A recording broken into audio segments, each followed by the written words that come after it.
Halo lagi, senang Anda bergabung lagi untuk pembahasan kita kali ini. Hari ini kita pegang buku keren, The Sixth Extinction, karya Elizabeth Kolbert. Kita akan fokus ke bab 6, judulnya The Sea Around Us.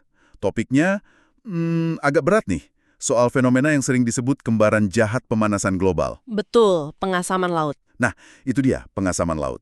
Sumber kita kali ini langsung dari bab tersebut, di mana Kolbert ngajak kita jalan-jalan ke tempat yang, unik banget di Italia. Kayak laboratorium alami gitu ya, yang ngasih kita intipan ke masa depan lautan kita. Iya, tempatnya memang luar biasa untuk penelitian. Jadi tujuan kita sekarang adalah coba ngerti bareng-bareng, apa sih pengasaman laut itu, terus gimana para ilmuwan mempelajarinya langsung di lapangan, dan yang paling penting, kenapa ini jadi masalah besar? Sampai ada yang bilang ini bisa ngingetin kita sama kepunahan massal di masa lalu. Ya ke Castello Aragonese, pulau kecil dekat Naples. Katanya dia berenang di lautan masa depan. Nah, bagian ini yang mau kita bedah nih. Oke, bisa ceritain dulu soal tempat ini, kenapa spesial banget? Bisa. Jadi, Castello Aragonese ini kunci utama di bab ini.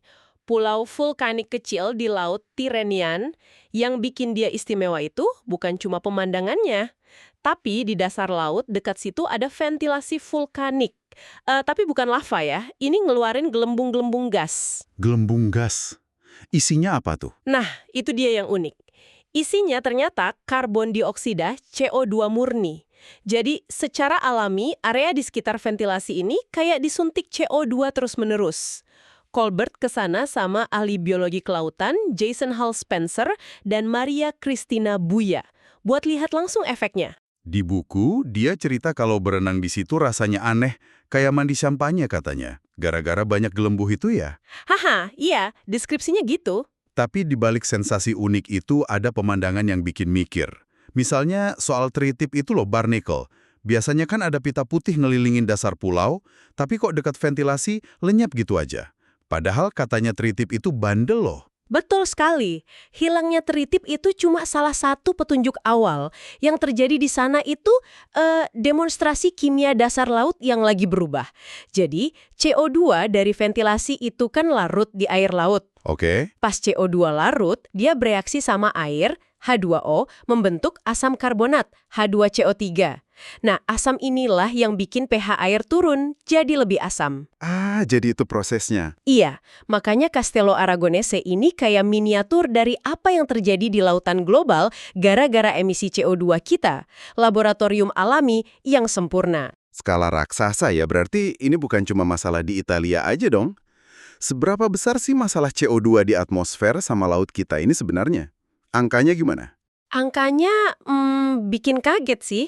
Sejak revolusi industri, kita udah lepas sekitar 365 miliar metrik ton karbon ke udara. Itu baru dari bakar bahan bakar fosil aja loh. Wow. Tambah lagi sekitar 180 miliar ton dari perubahan fungsi lahan, kayak deforestasi. Dan parahnya, kita masih nambah terus. Sekitar 9 miliar ton karbon tiap tahun. Gila, banyak banget. Hasilnya gimana ke atmosfer? Hasilnya, konsentrasi CO2 di udara sekarang udah tembus 400 ppm bagian per juta. Ini level tertinggi setidaknya dalam 800.000 tahun terakhir. 800.000 tahun, itu lama banget. Dan laut katanya nyerap sebagian besar CO2 itu ya? Tepat, lautan kita ini kayak spons raksasa buat CO2. Diperkirakan sekitar 1/3 dari semua emisi kita itu diserap laut. Bayangin, itu sekitar 2,5 miliar ton karbon tiap tahun. Setiap tahun? Iya, Kolbert kasih analogi menarik, rata-rata orang Amerika tiap hari itu secara nggak langsung memompa sekitar 3 kilo karbon ke laut. Ini ngubah kimia laut secara fundamental. Oke, mengubah kimia laut. Seberapa drastis perubahannya? Tadi disebut soal pH turun. Ya, rata-rata pH permukaan laut global itu udah turun. Dari sekitar 8,2 sebelum era industri, sekarang jadi sekitar 8,1. Cuma 0,1 ya? Kayak nggak banyak. Nah, itu dia jebakannya. Skala pH itu logaritmik. Jadi turun 0,1 poin itu artinya keasamannya naik sekitar 30%. Lautan kita sekarang 30% lebih asam dibanding tahun 1800-an. 30%? Oke, itu baru kerasa dampaknya. Dan kalau kita Cuek aja jalan terus kayak sekarang skenario business as usual, pH bisa turun lagi jadi 7,8 di akhir abad ini. Itu artinya 150% lebih asam dari kondisi praindustri. 150%. Itu gila sih. Banget. Tapi yang bikin para ilmuwan paling khawatir itu sebenarnya bukan cuma angka pH akhirnya, tapi kecepatan perubahannya ini loh. Kecepatannya. Iya, lautan pernah kok ngalamin perubahan pH di masa lalu, tapi perubahannya itu lambat jutaan tahun. Nah, perubahan secepat yang kita bikin sekarang ini hampir nggak ada bandingannya dalam sejarah geologi. Kecepatan ini yang jadi masalah besar, karena ekosistem nggak punya waktu buat adaptasi. Nah, ini nyambung lagi ke Castello Aragonese tadi ya. Karena di sana ada area dengan pH beda-beda, jadi kayak mesin waktu gitu. Persis. Ventilasi CO2 itu kan bikin gradien pH alami. Jauh dari ventilasi, pH normal, sekitar 8,1. Makin dekat ventilasi, pH makin turun, sampai di bawah 7,8 di area paling dekat. Wah, mirip proyeksi masa depan ya. Iya, mirip banget sama kondisi yang diproyeksikan buat lautan global kalau emisi kita nggak dikontrol. Jadi, Hall Spencer dan timnya itu bisa kayak berenang dari kondisi laut sekarang ke kondisi laut katakanlah 100 tahun lagi.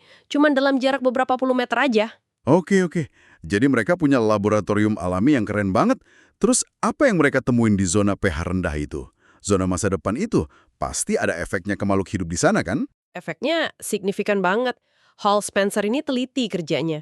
Dia petakan zona pH, terus data semua spesies yang hidup di tiap zona. Hasilnya, wah cukup bikin kaget. Di zona dengan pH rata-rata 7,8, kondisi yang mungkin kita capai global beberapa dekade lagi, banyak banget spesies yang hilang. Hilang? Berapa banyak? Kira-kira sepertiga dari total spesies yang ada di zona normal. Hilang begitu aja di zona pH 7,8 itu. Sepertiga? Itu banyak banget. Spesies apa aja tuh yang paling kena? Tadi teritip udah disebut. Yang paling jelas kena itu organisme yang punya cangkang atau kerangka dari kalsium karbonat. Kita sebutnya organisme kalsifikasi.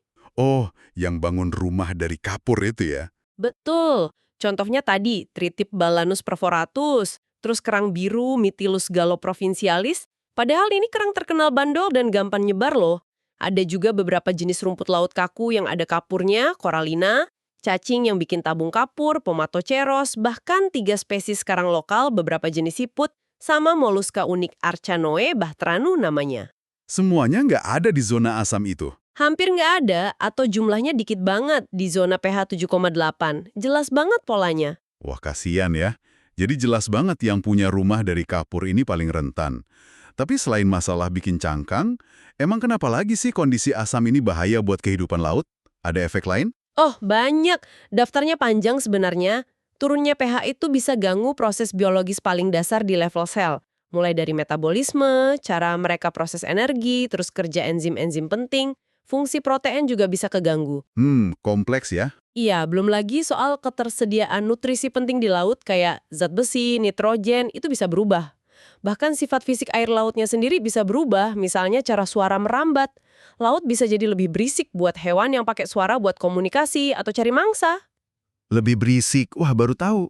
Ada juga kekhawatiran bisa micu ledakan alga beracun, terus bikin logam-logam terlarut yang tadinya nggak bahaya jadi lebih toksik. Jadi dampaknya tuh sistemik banget, nggak cuma soal cangkang aja. Oke. Efeknya luas ya ternyata. Tapi balik lagi ke soal cangkang tadi deh. Ini kan yang paling kelihatan ya. Bisa dijelasin dikit nggak secara simpel kenapa air yang lebih asam bikin susah mereka bikin cangkang atau kerangka? Tentu. Gini deh, proses bikin cangkang atau kerangka kapur, kalsifikasi, itu butuh bahan bangunan dari air laut. Yang utama itu ion kalsium, Ca2+, sama ion karbonat, CO3-2-. Kalsium sama karbonat, oke. Nah, waktu CO2 larut di air dan jadi asam karbonat, asam ini nyuri atau bereaksi sama ion karbonat yang ada. Akibatnya, jumlah ion karbonat bebas di air laut jadi lebih sedikit. Istilah kerennya, keadaan saturasi kalsium karbonatnya turun. Terutama bentuk aragonit yang biasa dipakai karang. Keadaan saturasi. Maksudnya gimana tuh? Bayangin aja air laut itu kayak adukan semen buat bangun rumah. Organisme kalsifikasi butuh semen atau ion karbonat yang cukup diadukan itu buat bikin dinding, cangkang atau kerangka mereka. Oke, analoginya bagus. Nah, pengasaman itu kayak ngurangin jumlah semen diadukan. Jadi hewan-hewan ini mesti kerja lebih keras buat ngumpulin semen yang makin langka. Lebih parah lagi kalau airnya udah terlalu asam, dinding yang udah jadi pun bisa mulai terkikis atau larut. Airnya jadi korosif gitu buat kalsium karbonat. Astaga, jadi makin susah bangun rumah, dan rumah yang udah ada bisa rusak pula. Nah, temuan di Castello Aragonese tadi berarti konfirmasi langsung dari teori ini dong ya? Tepat sekali. Di zona pH 7,8 itu, sekitar 3/4 spesies yang hilang itu organisme kalsifikasi. Dan polanya jelas banget. Makin dekat ke ventilasi, pH makin rendah, makin sedikit organisme kalsifikasi yang bisa hidup. Sampai nggak ada sama sekali. Di area gelembung CO2 paling pekat, Hall Spencer nggak nemuin satupun organisme kalsifikasi. Yang tersisa cuma beberapa jenis alga yang bandel, satu jenis udang kecil, spons, sama 2 jenis siput laut tapi yang nggak punya cangkang. Pemandangannya, kata Colbert, mirip pelabuhan yang tercemar berat. Aduh, sedih banget dengarnya. Gambaran yang suram banget. Tapi ini bikin mikir, ventilasi itu kan udah ada lama ya, mungkin ratusan atau ribuan tahun. Kenapa makhluk hidup di sana nggak adaptasi aja gitu selama ini? Nah, itu pertanyaan penting banget. Dan jawabannya, kurang menggembirakan. Kalau adaptasi terhadap perubahan kimia laut itu gampang dan cepat dalam skala waktu abad gitu, harusnya kita lihat lebih banyak spesies dong yang berhasil hidup di zona pH rendah dekat ventilasi itu. Tapi nyatanya enggak ya? Nyatanya enggak. Ini nunjukin kalau buat banyak spesies, kemampuan adaptasi terhadap perubahan kimia laut yang cepat itu terbatas. Mereka mungkin bisa adaptasi kalau perubahannya lambat banget, jutaan tahun gitu. Tapi enggak terhadap perubahan secepat yang kita lihat di Castello Aragonese dan yang lagi kita proyeksikan terjadi secara global. Berarti kuncinya lagi-lagi di kecepatan perubahan itu ya? Nah, selain yang nempel di dasar laut kayak tritip atau karang, gimana dengan makhluk lain? Yang mungkin lebih penting buat jaring makanan. Ada penelitian soal itu? Eksperimen skala besar, tapi di lingkungan terkontrol, nunjukin kerentanan spesies planktonik yang penting banget. Plankton. Contohnya? Misalnya Emiliania huxleyi. Ini fitoplankton kecil banget, bersel tunggal, punya cangkang kapur mini, namanya Coccolithophore. Dia ini dasar dari banyak banget jaring makanan di laut. Oh, penting banget berarti. Banget. Nah, di eksperimen CO2 tinggi, dia kesulitan bikin cangkangnya. Pertumbuhannya keganggu. Contoh lain, Limacina helicina. Siput laut kecil, mungil, cangkangnya tipis banget, sering disebut kupu-kupu laut atau pteropoda. Kupu-kupu laut. Lucu namanya. Iya, tapi nasibnya bisa nggak lucu. Di perairan Arktik, dia ini makanan penting buat ikan herring, salmon, bahkan paus.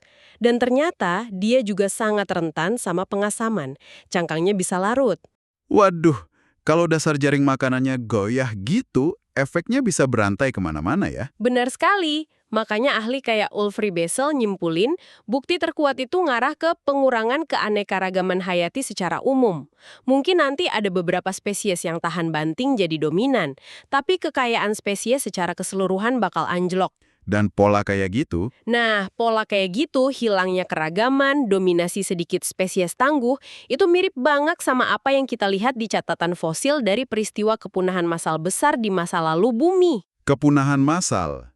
Jadi pengasaman laut ini bukan barang baru dalam sejarah bumi, pernah jadi pelaku kepunahan sebelumnya. Ternyata iya, diduga kuat banget kalau pengasaman laut ini main peran penting di setidaknya 2 dari 5 besar kepunahan massal, yaitu kepunahan akhir Permian sekitar 252 juta tahun lalu ini yang paling parah, mungkin 90% spesies laut lenyap, sama kepunahan akhir Trias, sekitar 201 juta tahun lalu. 2 dari 5.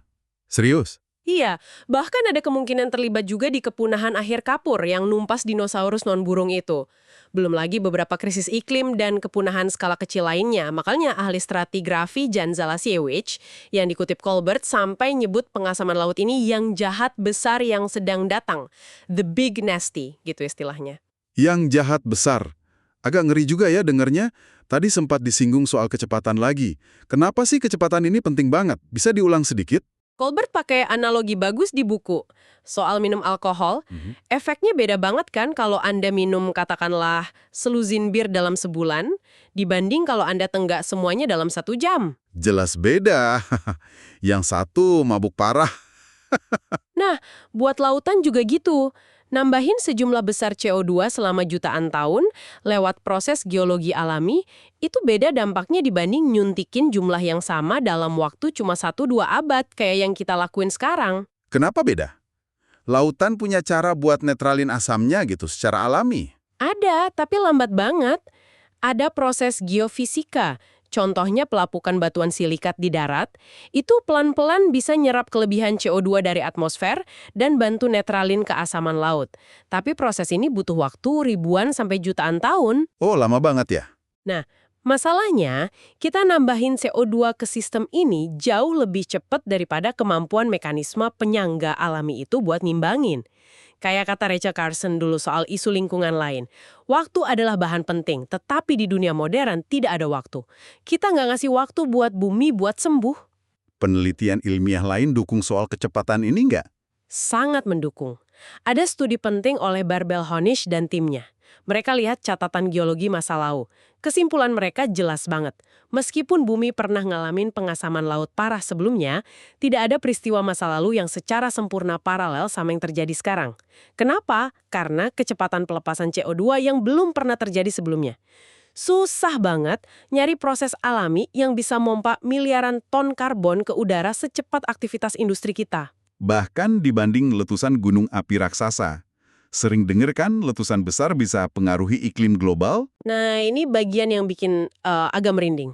Penyebab utama kepunahan akhir Permian itu kan diperkirakan letusan vulkanik masif di Siberia, Siberian Traps namanya. Itu peristiwa geologi dahsyat banget. Tapi beberapa hitungan nunjukin kalau rata-rata pelepasan karbon per tahun dari letusan kolosal itu mungkin lebih rendah dibanding total emisi tahunan kita sekarang dari mobil, pabrik, dan pembangkit listrik.